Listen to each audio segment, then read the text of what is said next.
Welcome to the No Quit Living podcast, where we aim to inspire and motivate people to never give up on themselves or their dreams.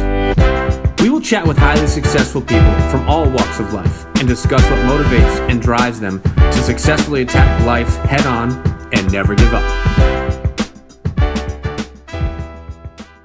Welcome to episode number 67 of the No Quit Living podcast. I'm your host, Christopher J. Worth, and today's theme of the day is honesty. Our quote of the day comes to us from Thomas Jefferson. Honesty is the first chapter in the book of wisdom.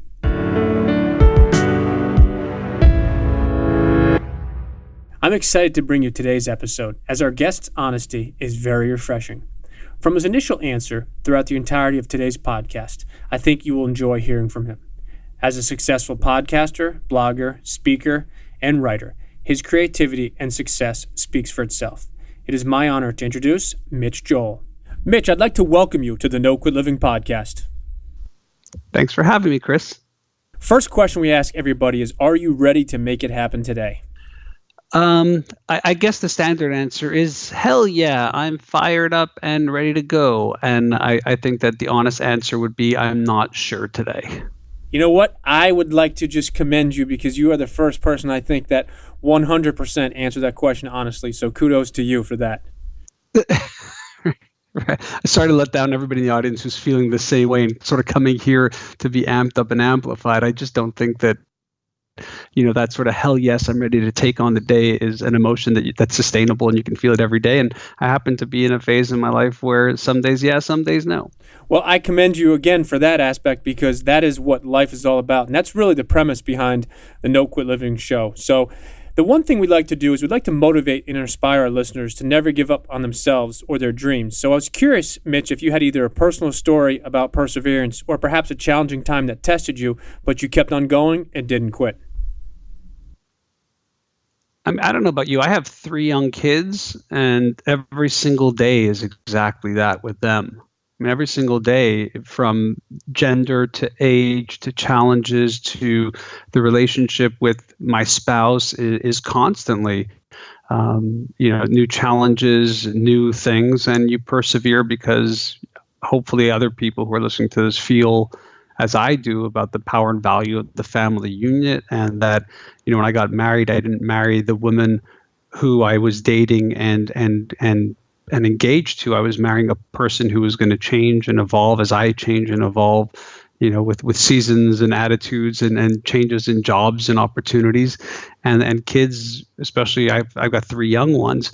They add in a huge level of complexity, and I feel that regardless of what I'm performing at in terms of my professional level or my community involvement, that really the challenge I think for all of us, if you have kids or friends or loved ones, is those relationships.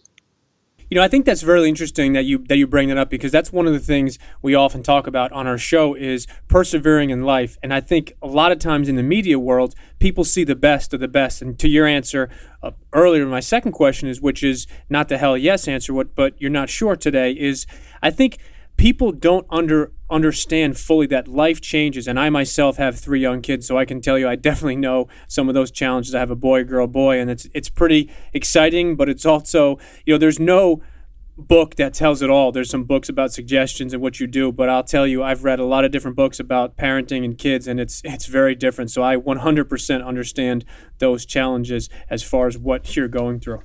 Well, 2 things on that. One is I also have what we call a princess sandwich. So I have a boy, girl, boy too. The other thing I would tell you is that I think it was in Freakonomics, or it came from the authors of Freakonomics, Dubner and Levitt, that they actually did this analysis of what makes a parent great. And one of the sort of ideas was, is it the books that they read and all that stuff? And what they actually netted out to is that parents who are sort of defined as being great parents, it's not what they read, it's the fact that they just even bought the books. Like the fact that you even bought books about it probably puts you on the course to being a great parent. So happy that you read it, but if you just bought the books, you'd probably already qualify as a great parent. So there you go. Well, I wish that would give me a PhD or MBA as far as just buying the books, because I definitely have bought them and I've gone through them, and I'm far from a perfect parent, but I'm definitely learning on the fly. We all are. So how old are your 3 kids? We all are. On the job training. They are 9, 6, and 3. So many of our listeners are into personal development, and I was curious if you've read a book recently, or if perhaps there was a book that had a significant impact on your life that you'd like to mention to our listeners. Yeah, I mean, I don't know if they're sort of one and the same. The most recent book that I read that I think is good, it has a profound impact on me and will have a profound impact on anybody who reads it, is Loneliness by Nilofer Merchant. Nilofer happens to be someone who I've been friends with for well over a decade, but I think that this is her sort of magnum opus of a book. And it really is about sort of understanding the unique position and place that you as an individual hold in this world and what that opportunity provides for you. And she's done it in a really sort of beautiful, powerful way. And the book is called Loneliness. It's great. I'd never heard that book, so I will put that on our book list, and we'll put that in our show notes as well. Mitch, one of the things we utilize every day in our show is a daily quote, and I was curious if you have a favorite quote. Yeah, it's a quote that I love and that I use often, and it's a quote that I don't think I sort of am able to live up to because it's a difficult one, and it's one that I first discovered from Tom Peters. I think it was in a book called Reimagine, and it was from a now retired General Shinseki from the U.S. Army, and the quote is, "If you don't like change, you're going to like irrelevance even less." And I just think it's a great quote in terms of the digital world that I predominantly encompass, but I think it's a tough quote because nobody really likes change and disruption. It sort of has those intonations because it's not the easiest thing to overcome. So I love it. I think about it a lot, but I'm challenged by it as well. No, it is a pretty good quote, and I think it does have a lot to do in today's day and age. So I wanted to ask you, Mitch, if there's anything exciting that you're currently working on.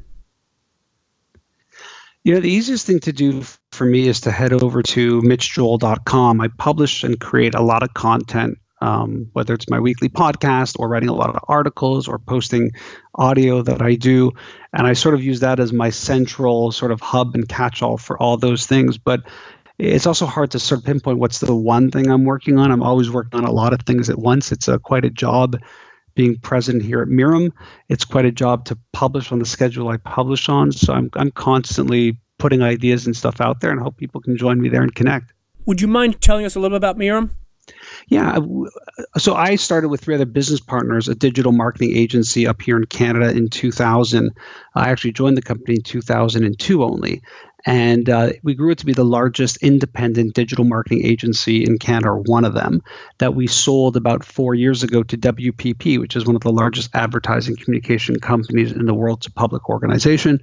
And what we did at that point is a bunch of other agencies that they had acquired and brought them all together. And all of these different agencies from different parts of the world, all of us rebranded on the same day as Mirum about 2 years ago, maybe a bit more.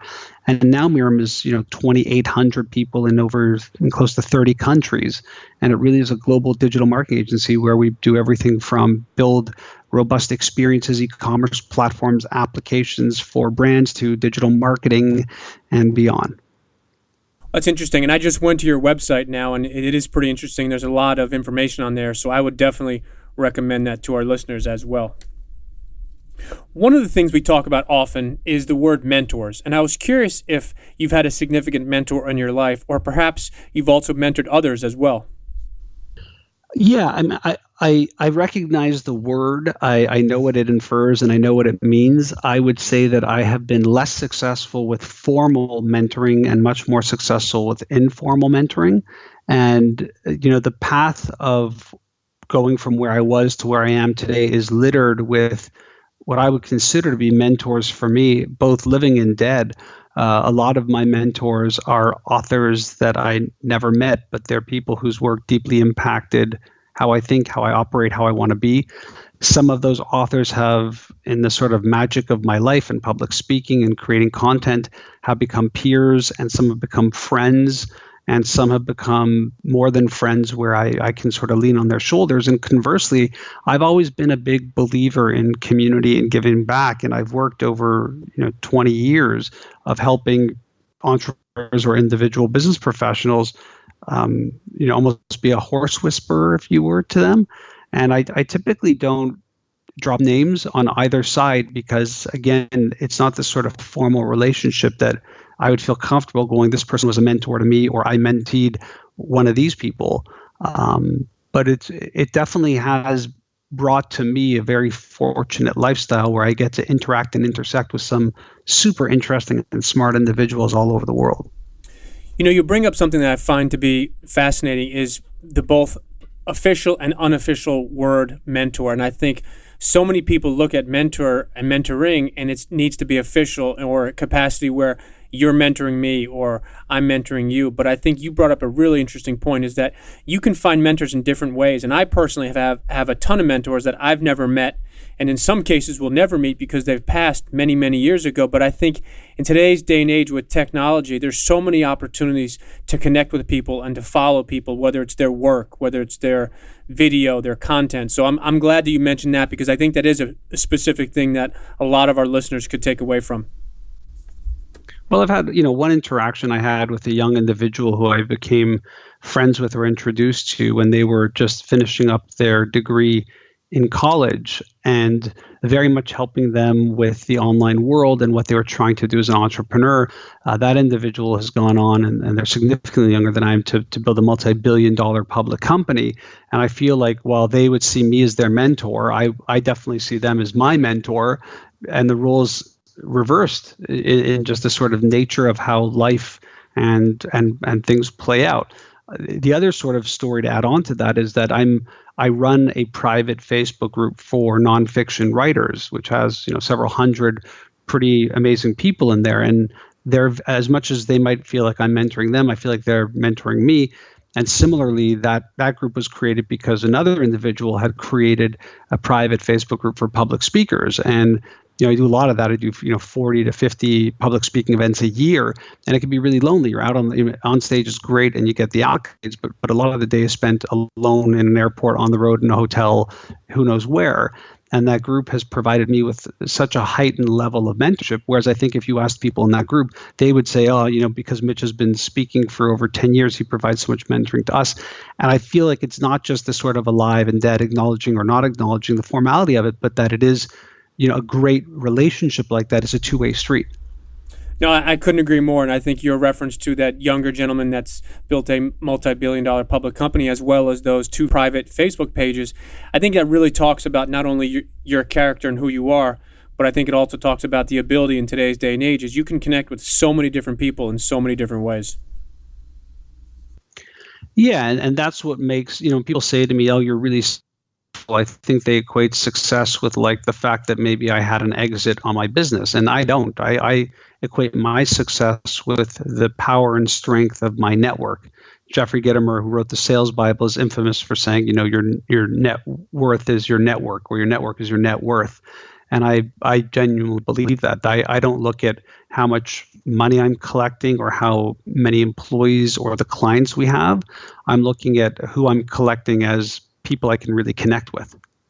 No, I like that. And you talked about your value of who you can connect with. And I think that's a very significant difference as far as how some people look at their network and how some people look at their network as far as just from a monetary perspective. And you've obviously established those relationships. And I think that is why you've been successful in all different walks of life.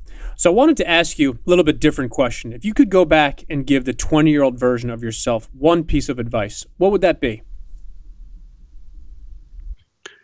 Don't let go and don't forget to let go. I think there are moments in my professional life where I feel like I let go a bit too early and I probably should have held on. And I think there are also moments in my professional life where I held on a little too long and I probably should have been more accepting of the situation or my feelings where I wanted to be and let go earlier. I like that. And here's a different question. If you could have dinner with anybody, dead or alive, who would it be and why?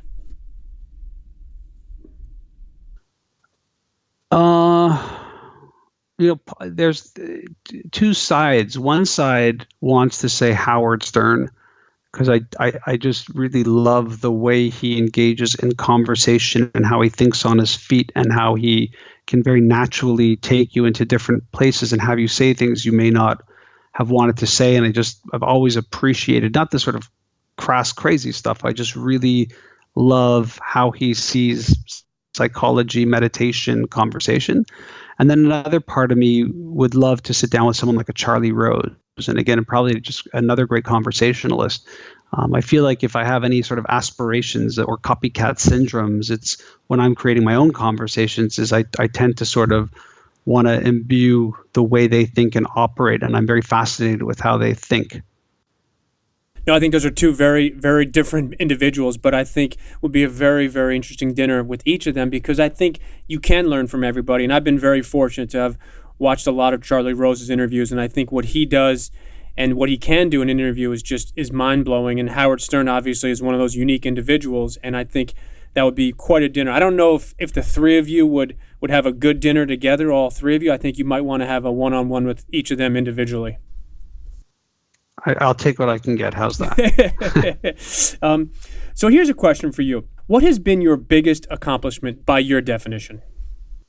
Yeah, I think for sure, professionally, it's easy to say what we did with this agency, taking it from a very small operation and having the desire for it to be sort of a real global entity that really operates in a powerful domain, and seeing it come to fruition through the acquisition and then the sort of rebuilding and rebranding of the agency as it was into Miram. So I think for sure, also just for the sheer fact that I'm in my mid 40s and I've been doing this for over 15 years. It's a third of my life. So I'd like to think that is sort of the thing.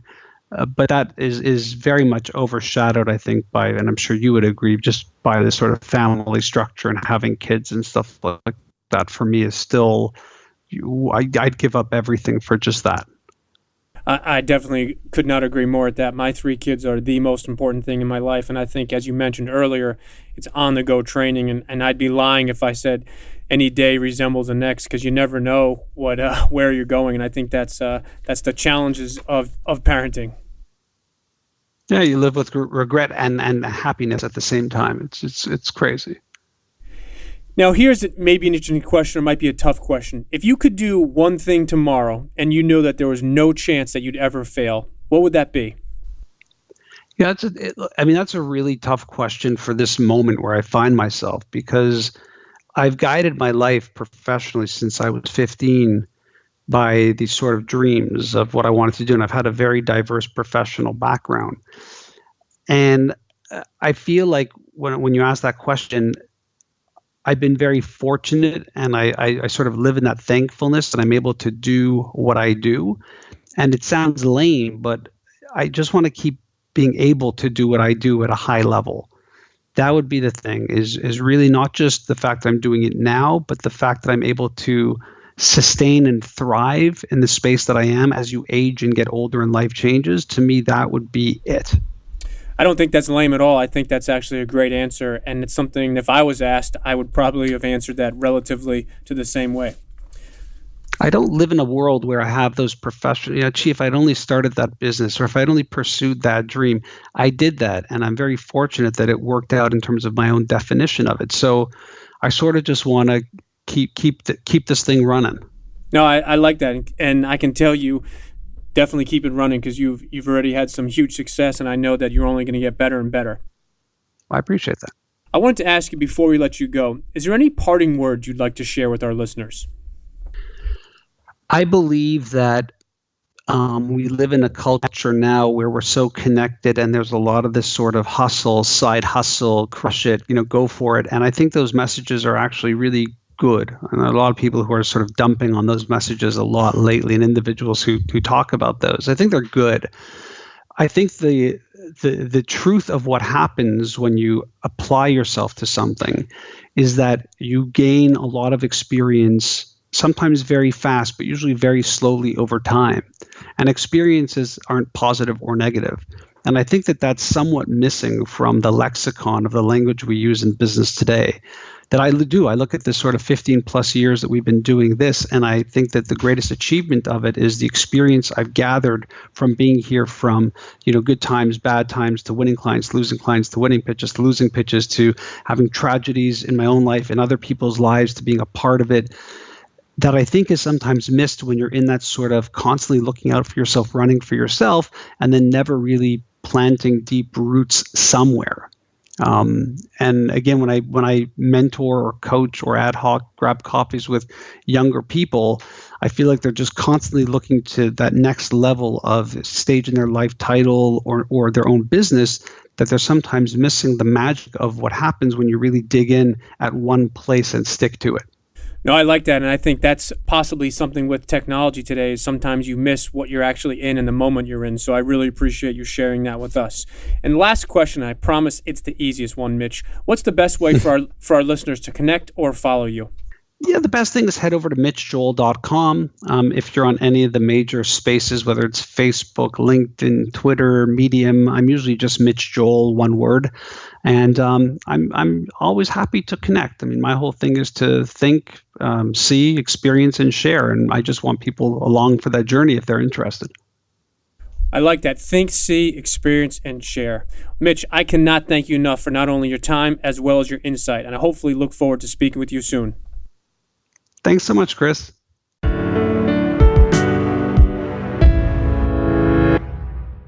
sum up today's episode and our theme of the day, honesty, Mitch definitely delivered. His honesty about his family and how his relationship has evolved with his spouse is so refreshing. While most people shy away from discussing real topics, Mitch doesn't. When discussing the sales coach, Jeffrey Gittermer, Mitch spoke about how your network is equal to your net worth. He took that a step further and explained how he likes to truly and genuinely connect with as many people as possible. In his closing words, Mitch shared something I thought was very interesting. He mentioned the importance of not letting go too early in life, but he also mentioned not to hold on too long either. His family is clearly important to him, and I think family is something that we have most likely all taken for granted at some point. So our call to action today is very simple. Be there for your family, for your kids, your spouse, your parents, and or your siblings. When you go home today or tonight, give someone a hug, say thank you, and let them know that you really and truly appreciate them.